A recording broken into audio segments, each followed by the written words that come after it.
Question number 20, এটা radius of curvature একটা problem. Find the radius of curvature at the point theta of the curve x equal to this and y equal to this.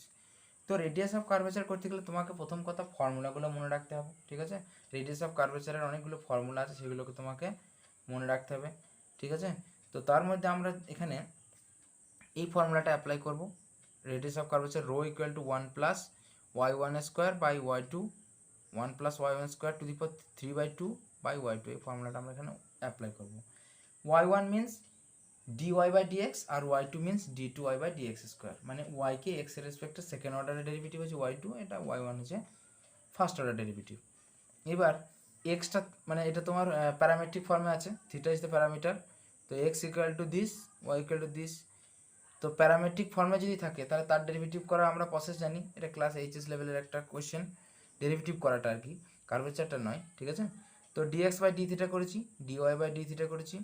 এবার dy by dx কী হবে, dy by d theta divided by dx by d theta. ভ্যালুগুলো put করেছি, calculate করেছি, দেখো তাহলে ultimately পেয়েছি আমি ট্যান থিটা বাই 2। তাহলে এইটা আমি পেয়ে গেলাম y1। এটাকে এগেন যদি এক্স এর রেসপেক্ট ডেরিভেটিভ করি, কারণ আমার তো y2 লাগবে, তাহলে d2y বাই dx স্কোয়ার। এবার দেখো এর দিকটা থিটা দিয়ে আছে, কিন্তু আমি ডেরিভেটিভ করছি কিন্তু এক্স এর রেসপেক্টে, তাহলে ddx of tan theta by 2। কিন্তু তো এক্স এর রেসপেক্টে ডেরিভেটিভ করতে পারবো না, তাহলে ডি থিটা করে নিলাম, আর এই দিককার ডি থিটা বাই ডিএক্স করে দিলাম, এই দিকে একটা অ্যাডজাস্ট করে নেই ডি থিটা, আর এই দিককার ডিএক্সটা চলে গেল এই দিকে, তাহলে ডি থিটা বাই ডিএক্স করে দিলাম, ঠিক আছে। এবার দেখো তাহলে ডি থিটা এটা ইন্টু ডি থিটা, এবার তাহলে এটা ডেরিভেটিভ করে দিয়েছি। এবার নিচে দেখো ডি থিটা বাই ডিএক্স, এর ভ্যালু তো জানি না, কিন্তু ডিএক্স বাই ডি থিটা জানি, এটাকে 1 করে লিখে দিয়েছি। আর থিটা বাই 2 এর জন্য একটা 1/2 আসবে চেন রুলে। এইবার এটাকে তুমি ক্যালকুলেট করলে পাবে 1/4 sec to the power 4 theta by 2, ঠিক আছে। এইবার তাহলে এই ভ্যালুগুলো তুমি এখানে ফর্মুলায় পুট করে দাও, rho equal to 1 plus y1 square, formula put করে দিয়েছি, y1 এর ভ্যালু পুট করে দিয়েছি, y2 এর ভ্যালু পুট করে দিয়েছি, জাস্ট ক্যালকুলেশন করেছি, অ্যান্সার পাবে radius of curvature equal to 4a cos theta by 2। এই ক্যালকুলেশনটা ইজি আছে, simple calculation, just value put করেছি আর ক্যালকুলেশনটা দেখবে খুব সহজ ক্যালকুলেশন। তো radius of curvature equal to হবে 4a cos theta by 2। Next আরেকটা question 21, find the particular integral of the differential equation y2 minus 2y1 plus 5y equal to 10 sin x। তো পার্শিয়াল ইন্টিগ্রেশনটা বলেছে, ঠিক আছে। তো পার্শিয়াল ইন্টিগ্রেশনের formula কী ছিল, এটাকে আমরা 1 বাই যেখানে y2 আছে সেখানে ডি স্কোয়ার আর y1 এর জায়গায় ডি লিখে এটাকে লিখতে পারি partial integration equal to 1 by D square, মানে ডি হচ্ছে ডিফারেন্সিয়াল অপারেটর, ডি মানে D of D means D by dx, ঠিক আছে, ডিফারেন্সিয়াল অপারেটর।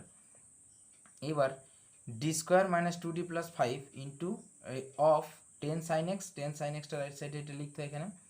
এবার এখানে অনেক ফর্মুলা আছে, যে ফর্মুলাগুলো অ্যাপ্লাই করে করে এক একটা কোয়েশ্চেনের ক্ষেত্রে এক এক রকম করে কিন্তু এই ডিগুলোকে আস্তে আস্তে আমাকে ভ্যানিশ করতে হয়, ঠিক আছে।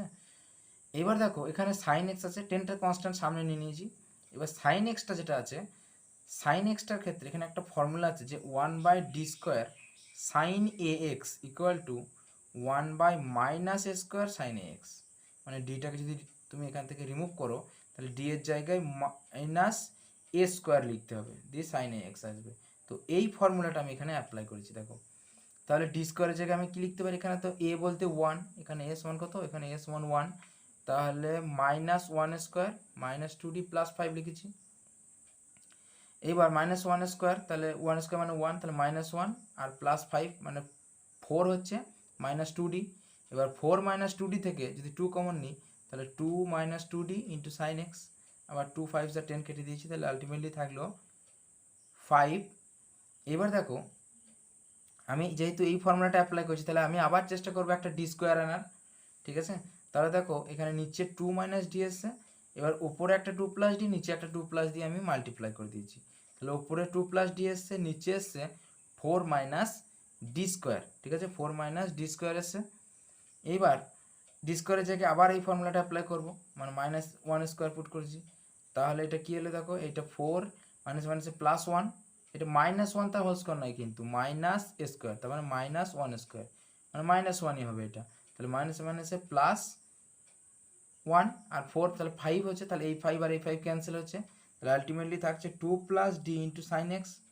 এবার ডি তো ডিফারেন্সিয়াল অপারেটর, মানে 2টাকে 2 ইন্টু সাইন এক্স, আর ডি অফ সাইন এক্স মানে কত, সাইন এক্সের একবার ডিফারেন্সিয়েট করো তাহলে কস এক্স। তাহলে পিআই কী হবে, partial integral equal to 2 sine x plus cos x. Just এই ফর্মুলাটা অ্যাপ্লাই করেছি। যখন আমার ডি স্কোয়ার ভ্যানিশ হয়ে গেছে তখন আবার একবার ডি স্কোয়ার নিয়ে এসেছি, ঠিক আছে। ওপরে থাকলে তো তোমার ডেরিভেটিভ করা খুবই সহজ, তাই না? তার জন্য আমরা নিচের ডি স্কোয়ারটাকে আস্তে আস্তে ভ্যানিশ করে দিয়েছি। তাহলে তুমি পেয়ে গেছো পার্শিয়াল ইন্টিগ্রাল। দেখো 22 একটা সিম্পলি ইন্টিগ্রেশন দিয়েছিল, definite integral 0 to pi by 2 root tan x dx, ঠিক আছে। তো এইটাকে আমরা ইন্টিগ্রেশন করব, এটাকে আমরা ক্যাপিটাল আই ধরে নিয়েছি। এবার এখানে একটা ফর্মুলা ছিল 0 to a f x dx যদি থাকে সেটাকে আমরা লিখতে পারি 0 to a f of a minus x into dx. দেখো সেই ফর্মুলাটা আমরা এখানে অ্যাপ্লাই করলাম, tan pi by 2 minus x, তাহলে এটা হয়ে গেল কট এক্স ডিএক্স। এবার যদি এইটা একটা আই এ একটা আই এদেরকে অ্যাড করে দিয়েছি, তাহলে integration 0 to pi by 2 root tan x dx প্রথম থেকে এইটা, আর সেকেন্ডটা থেকে পেলাম integration 0 to pi by 2 root cot x dx. এবার পাই বাই ইন্টিগ্রেশনটা বাইরে নিয়ে নিয়েছি 0 টু পাই বাই 2, আর এটা আই আই অ্যাড করে 2i হয়েছে root tan x plus root cot x dx. এবার এটাকে সাইন কসে ভেঙে নিয়েছি, ঠিক আছে। তারপর ক্যালকুলেট করেছি, সিম্পল ক্যালকুলেশন দেখবে ক্যালকুলেশনটা দিয়ে আলটিমেটলি আমার এসছে √2, এখানে একটা √2 নিয়ে নিচে 2 প্রোডাক্ট করে এইটা 1 minus sine x minus cos x তার হোল স্কোয়ার কনভার্ট করে দিয়েছি। দেখো এইটা এবার যদি সাইন এক্স মাইনাস কস এক্সটাকে জেড পুট করে দিই তাহলে এটা কি দাঁড়াবে, √2 ইন্টিগ্রেশন, এবার যেহেতু সাইন এক্স মাইনাস কস এক্সকে জেড পুট করছি তাহলে লিমিটও চেঞ্জ হবে। দেখো থিটা লিমিট ছিল 0 থেকে পাই বাই 2, এবার থিটা যদি 0 হয় সরি এটা সাইন এক্স না, এটা সাইন, সরি তাহলে এটা এক্স না লিখে এটা এক্স করো, থিটা না, এটা এক্স, ঠিক আছে। তাহলে এটা এক্সের জায়গায় থিটার জায়গায় এক্স করো, তাহলে এক্সটা 0 থেকে পাই বাই 2 ছিল। এবার এক্স যদি 0 হয় তাহলে জেড কত হবে, সাইন 0 মাইনাস কস 0, তাহলে সাইন 0 তো 0 মানে মাইনাস কস 0 1, তাহলে -1, তাহলে -1, আর পাই বাই 2 হলে sine pi by 2 minus cos pi by 2, sine pi by 2 1, cos pi by 2 0, তাহলে এটা হচ্ছে 1, তাহলে -1 থেকে 1 হয়ে যাবে লিমিট, এইটা হয়ে যাবে dz root of 1 minus z square. এবার এটা তো integration, simple integration, sine inverse জেডের ইন্টিগ্রেশন √2 ইন্টু 1 টু -1, এবার তোমার লিমিটটা পুট করে দিয়েছি, upper limit minus lower limit, দিয়ে আলটিমেটলি অ্যান্সার আসবে √2 পাই, ঠিক আছে। সিম্পল ইন্টিগ্রেশন, এটা একটা এইচএস লেভেলের ইন্টিগ্রেশন দিয়েছে, এটা সহজেই করতে পারবে। Next question number 23, find the equation of the pair of straight lines through origin and perpendicular to the lines represented by 2x square minus 5xy plus y square equal to 0. তো এই equation যে দুটো pair of straight line represent করে সেই line দুটোর perpendicular line যে মানে pair of straight লাইনটা রিপ্রেজেন্ট করবে যে ইকুয়েশন, সেই ইকুয়েশনটা ফাইন্ড করতে হবে। তাহলে আমরা এখানে ধরে নিলাম যে যে ইকুয়েশনটা দেওয়া আছে সেই ইকুয়েশনটা যে দুটো লাইন রিপ্রেজেন্ট করছে সেগুলো হচ্ছে একটা y মাইনাস এম এক্স আর একটা হচ্ছে y মাইনাস m1x। ওকে, এখানে সি বা c1টা দিইনি কারণ যেহেতু এই যে লাইনটা দিয়েছে, ঠিক আছে, এই লাইনগুলো বলেছে অরিজিন দিয়ে পাস করছে। এই লাইন যে পেয়ার অফ স্ট্রেট লাইন যে দিয়েছে ইকুয়েশন পেয়ার অফ স্ট্রেট লাইনের, এইটা কিন্তু যে ইকুয়েশন দুটো রিপ্রেজেন্ট করে তারা কিন্তু অরিজিন দিয়ে পাস করছে। তো অরিজিন দিয়ে যদি পাস করে তাহলে এই y equal to mx plus C, এই সিটা এখানে থাকবে না, সিটা 0 হবে যেহেতু অরিজিন দিয়ে পাস করছে। তার জন্যে আমরা লাইন দুটো ধরেছি y মাইনাস mx আর একটা y মাইনাস m1x। এবার এটাকেও পেয়ার ফর্মে লিখে দিয়েছি, প্রোডাক্ট করে দিয়েছি। তারপর কি করেছি, এক্স স্কোয়ারের কোপিশিয়েন্ট ইকুয়াল করেছি, এ আর এক্স ওয়াই এর কোপিশিয়েন্ট ইকুয়াল করেছি, আর ওয়াই স্কোয়ারের কোপিশিয়েন্ট ইকুয়াল করেছি। দিয়ে দেখো এক্স ওয়াই এর কোপিশিয়েন্ট ছিল কত, m1 m2, m plus m1 এখানে ধরেছি, m plus m1, m plus m1 equal to 5। আর যদি আমরা এক্স স্কোয়ারের কোপিশিয়েন্ট ইকুয়াল করি তাহলে পাবো m into m2 equal to 2, ঠিক আছে। তাহলে দুটো এইটা থাকলো। এইবার the equation of pair of straight lines through origin are perpendicular to the given lines, এই যে লাইন দুটো ছিল এদের পারপেন্ডিকুলার লাইনের ইকুয়েশন কি হবে, প্রথমটার পারপেন্ডিকুলার ইকুয়েশন দেখো পারপেন্ডিকুলার কখন হয়, যখন এই যে এমটা প্রোডাক্ট আছে এটা কি gradient, gradient of the line, এই গ্রেডিয়েন্টটা একটা লাইনের গ্রেডিয়েন্ট m1 আর একটা গ্রেডিয়েন্টের লাইনের গ্রেডিয়েন্ট m2, এদের প্রোডাক্ট যদি -1 হয়, এদের প্রোডাক্টটা যদি -1 হয় তখন তারা পারপেন্ডিকুলার হয়। তাহলে একজনের m1 হলে আরেকজনের কি হবে, -1/m2 হবে। ঠিক আছে, তাহলে এইটা আমরা অ্যাপ্লাই করে এই লাইন দুটোর পারপেন্ডিকুলার লাইন দুটো লিখলাম। তাহলে এই লাইনের পারপেন্ডিকুলার লাইন কি হলো, my + x, মানে m এর জায়গায় কি লিখবো, -1/m, -1/m, তাহলে মাইনাস মাইনাসে প্লাস, এমটা এদিকে প্রোডাক্ট হয়ে গেছে, তাহলে my + x। একইভাবে এইটা লিখবো m1y + x = 0। এবার এটাকে পেয়ার ফর্মে লিখেছি, প্রোডাক্ট করে দিয়েছি। এবার দেখো y² এর সাথে এসছে m × m1। এবার m × m1 এর ভ্যালু আমরা জানি 2, সেটা পুট করলাম। আর m + m1 এর ভ্যালু জানি আমরা 5, যেটা আগে থেকে আমরা ফাইন্ড করে রেখেছি, সেটা আমি লিখলাম এখানে 5xy + x² = 0। This is the required equation. এইখানটা শুধুমাত্র আমাদের কাজ, এইটা টেক করতে হবে দুটো লাইন, অরিজিন দিয়ে পাস করছে তো সিটা থাকবার কথা নয়। আর এটাকে লিখলাম m1 m2, আর এটা লিখলাম। নেক্সট এই যে একটু কাজ আছে, যেটা 2D জিওমেট্রি তোমার প্রপার্টি, যে দুটো লাইন পারপেন্ডিকুলার হলে তাদের গ্রেডিয়েন্ট দুটোর প্রোডাক্ট -1 হয়। তাহলে একটা যদি m হয় তাহলে আরেকটার গ্রেডিয়েন্ট কত হবে, -1/m, যদি পারপেন্ডিকুলার হয়। এইটা আমরা এখানে অ্যাপ্লাই করে এই লাইন দুটোর পারপেন্ডিকুলার লাইন দুটোকে এখানে আমরা লিখেছি। ঠিক আছে, next question 24, find the probability of drawing an ace or a spade from a pack of 52 cards. তো এইখানে দেখো যে একটা 52 কার্ডসের মধ্যে কতগুলো এক থাকে, 4 নাম্বার অফ এক থাকে, আর স্প্রেড করা থাকে 13 নাম্বার অফ স্প্রেড থাকে। স্প্রেড হচ্ছে 4টে টাইপস থাকে, তার মধ্যে একটা হচ্ছে 1 টাইপস হচ্ছে স্প্রেড। এইবার আমি ধরে নিলাম যে A be the event of drawing an ace from a pack of 52 cards. একটা ড্র করার যে ইভেন্ট সেটাকে আমি ধরলাম এ, আর স্প্রেডটা ড্র করার যেটা ইভেন্ট সেটা ধরলাম বি। কোয়েশ্চেন কি বলেছে, find the probability of drawing an ace or a spade, either ace or spade. তাহলে এই ইভেন্টের ক্ষেত্রে তা কি ধরলাম, এই ইভেন্টটা ধরলাম যে 52 কার্ডস থেকে অ্যান অ্যাক ড্র করার ইভেন্ট হচ্ছে এ, আর 52 কার্ডস থেকে এ স্প্রেড তোমার ড্র করার প্রবাবিলিটি যে ইভেন্ট সেটা ধরলাম বি। তাহলে প্রবাবিলিটি অফ এ কত হবে, দেখো টোটাল নাম্বার অফ কার্ড 52, তার মধ্যে 4টে এক থাকে, তাহলে 4/52 মানে 1/13।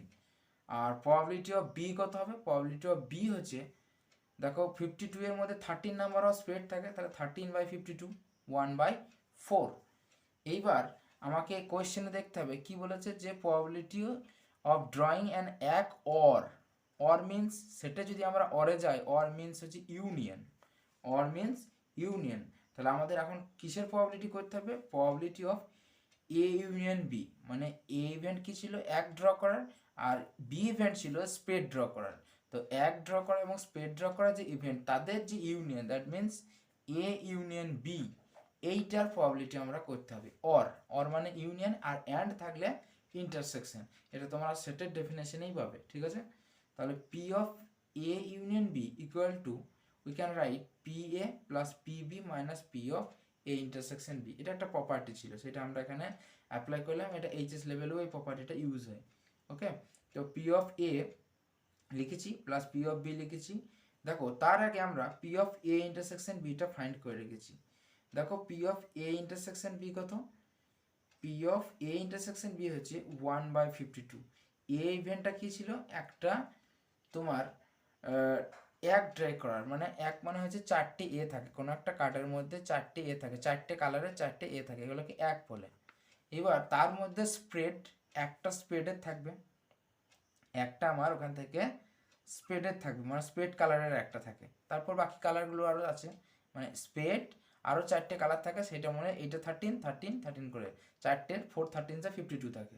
এবার এই 13 যে কার্ড, এর নাম্বার কত, এর নাম্বার হচ্ছে 13 কার্ড আছে, আর এইটার নাম্বার হচ্ছে 4টে। এবার 4টের টোটাল 4টে, তার মধ্যে এইটা একটা, স্প্রেডের একটা, তাহলে এই 13 এর মধ্যে একটা কার্ড কিনতে হচ্ছে এ। ঠিক আছে, তাহলে এই দুজনে যদি ইন্টারসেক্ট করি, তার মানে যেটা এও বটে, মানে এ মানে একও বটে এবং স্প্রেডও বটে, সেটা কটা আছে, সেটা একটা আছে, সেটা আমার একটা আছে। ঠিক আছে, কারণ দেখো 4টে এ আছে, তার মধ্যে একটা স্প্রেডের, একটা ডায়মন্ডের, আরও কালার আছে তাদের, তার মধ্যে তাহলে স্প্রেডের এ কটা আছে, একটাই আছে। তাহলে দুজনকে যদি ইন্টারসেক্ট করি আর এও হবে স্প্রেডও হবে, তাহলে সেটা কথা, সেটা একটা আছে। ঠিক আছে, তাহলে এর ক্ষেত্রে P of A intersection B কত হবে 1/52। ওকে, এবার সেই ভ্যালুটা আমরা এখানে পুট করে দিয়েছি, দিয়ে ক্যালকুলেট করেছি, অ্যান্সার এসছে 4/13। তো আমাদের রিকোয়ার্ড যে প্রবাবিলিটিটা করতে বলেছিল তার ভ্যালু হচ্ছে 4/13। নেক্সট কোয়েশ্চেন নাম্বার 25, এটা ডিফারেন্সিয়াল ইকুয়েশন থেকে একটা question. Solve dy by dx equal to y square by dxy minus x square। এবার যখন ডিফারেন্সিয়াল ইকুয়েশন করবে, এটা ফার্স্ট অর্ডারের একটা ডিফারেন্সিয়াল ইকুয়েশন। তো ফার্স্ট অর্ডারে অনেকগুলো তোমার সলভের মেথড ছিল, তার মধ্যে একটা ছিল হোমোজিনিয়াস। ফার্স্ট ছিল সেপারেশন অফ ভেরিয়েবল, ফার্স্ট ছিল 1 নাম্বার ছিল সেপারেশন, 1 নাম্বার ছিল separation of variable, 2 number homogeneous, 3 number ছিল এক্স্যাক্ট, 4 নাম্বার ছিল লিনিয়ার। এরকম 4টে মেথড কিন্তু আমাদের ফার্স্ট ডিগ্রির ক্ষেত্রে আছে। তো আমরা কোনটাতে যাব? সেপারেশন অফ ভেরিয়েবল যেতে পারো যদি ওয়াই আর এক্সকে আলাদা করতে পারো, কিন্তু এক্স ওয়াই এখানে মিক্সড হয়ে আছে। ডিওয়াই এর সাথে ওয়াই যে টার্ম, মানে ফাংশন অফ ওয়াইগুলো ডিওয়াই এর সাথে যাবে, আর ফাংশন অফ এক্সগুলো ডিএক্স এর সঙ্গে যদি যায় তাহলে সেটা সেপারেশনে যায়। আর হোমোজিনিয়াস, যদি ফাংশনটা হোমোজিনিয়াস হয়, যে ডিওয়াই বাই ডিএক্সটা দেওয়া আছে সেটা যদি নিউমিনেটর এবং ডিনোমিনেটর বা ওভারঅল যদি হোমোজিনিয়াস হয়, মানে পাওয়ারগুলো যদি সেম হয়, তাহলে সেইটা যাব। এক্সাক্টের আমরা একটা ভিডিও বানিয়েছিলাম, দেখবে এক্সাক্টের কখন এক্সাক্ট করতে হয়, এবং লিনিয়ারের একটা মেথড আছে কখন লিনিয়ার করব। তো আমরা সেপারেশন ভেরিয়েবল যখন হচ্ছে না, যেহেতু এক্স ওয়াই দেখো মিক্সড হয়ে আছে, তখন আমরা হোমোজিনিয়াস এখানে এটাকে সলভ করতে পারি। কেন? কারণ দেখো ওয়াইয়ের পাওয়ার কত 2, এক্স ওয়াইয়ের পাওয়ার কত 1 আর 1 মানে 2, এক্স স্কোয়ারের পাওয়ার কত 2, তাহলে সবার পাওয়ার কিন্তু 2, সমস্ত ভেরিয়েবল যারা আছে তাদের কিন্তু পাওয়ার 2। তো এইরকম ইকুয়েশন কি বলে? Homogeneous equation. তো আমরা এখানে হোমোজিনিয়াস দিয়েই সলভ করব। ঠিক আছে, তো হোমোজিনিয়াস মেথডে সলভ করতে গেলে কি করতে হয়? y ইকুয়াল টু আমার vx পুট করতে হয়। এটা একদম জেনারেল সাবস্টিটিউশন। হোমোজিনিয়াস হলেই y equal to vx put করব। দেন ডেরিভেটিভ করলাম dy by dx, v plus x dv dx। এটা যেটা দেওয়া ছিল ইকুয়েশন ডিফারেন্সিয়াল, সেটাকে 1 দিলাম, আর আমি dy dx যেটা পেলাম সেটাকে 2 দিলাম। দেখো এটাও dy dx ছিল, এইটাও কিন্তু dy dx। ঠিক আছে, dy বাই dx। এবার 1 আর 2 থেকে আমি কি এইটা ইকুয়াল টু এটা লিখতে পারি, যেহেতু দুজনেরই লেফট সাইডে dy বাই dx আছে, সেটাই করেছি। এবার দেখো ভিটাকে এই সাইডে এনেছি, তারপর ক্যালকুলেট করে সেপারেশন করেছি। এইখানে দেখো এইটা হয়েছে, এবার দেখো সেপারেশনের পজিশনে এসছে। দেখো ডিভির সাথে ভিগুলোকে দিতে পেরেছি, ভি মাইনাস 1/v, আর ডিএক্স এর সাথে এক্সকে দিতে পেরেছি। তো এইবার সেপারেট করতে পেরেছি। বাট প্রথম অবস্থায় কিন্তু তুমি এক্স ওয়াই যে মিক্স হয়ে আছে, এখানে কিন্তু সেপারেট করা মুশকিল হতো। তার জন্যই আমরা হোমোজিনিয়াসে সলভটা করার চেষ্টা করছি। ওকে, এবার এটা সেপারেশন করলাম, এবার ভি দিয়ে ডিভাইড করলাম, তাহলে 1 minus 1/v dv is equal to dx by x. Integration করলাম, তাহলে v minus log v equal to log x. Constant আমরা লগ সি হিসাবেই নিলাম, সুবিধা হবে ক্যালকুলেশনের জন্য। ঠিক আছে, এবার ভি ইকুয়াল টু লগ ভিটা ওইদিকে নিয়ে যদি যায়, তাহলে প্লাসের ফর্মুলা এইদিকে দেখো। এবার ভিটা যদি আমি এখানে রাখি, তাহলে ভি ইকুয়াল টু কত আসছে? ভি ইকুয়াল টু ওই লগটা ওইদিকে নিয়ে লগ ভি এক্স সি। এইবার আমি যদি এখানে ই করে ই বোথ সাইড এক্সপানশন নিই, ই টু দি পাওয়ার ভি সমান হয়ে যাবে v x C. This imply v এর ভ্যালু কত? দেখো এইখান থেকে আমরা ভি এর ভ্যালু পাবো কত? Y by x. তাহলে e to the power y by x this equal to v এর জায়গায় y by x x c. ঠিক আছে, তাহলে দেখো x x cancel, x x cancel হয়ে যেত। This imply y y equal to কত পেলাম? ওয়াই ইকুয়াল টু পেলাম দেখো 1/c, 1/cটা ওইদিকে পাঠালাম, e to the power y by x. বা এটা আরও একটু সিম্পল ফর্মে লিখলে y equal to k into e to the power y by x. এইটা হচ্ছে আমার সলিউশন, এইটা হচ্ছে আমার সলিউশন। ওকে, যেখানে কেটা কত পুট করলাম? কে ইকুয়াল টু হচ্ছে 1/c।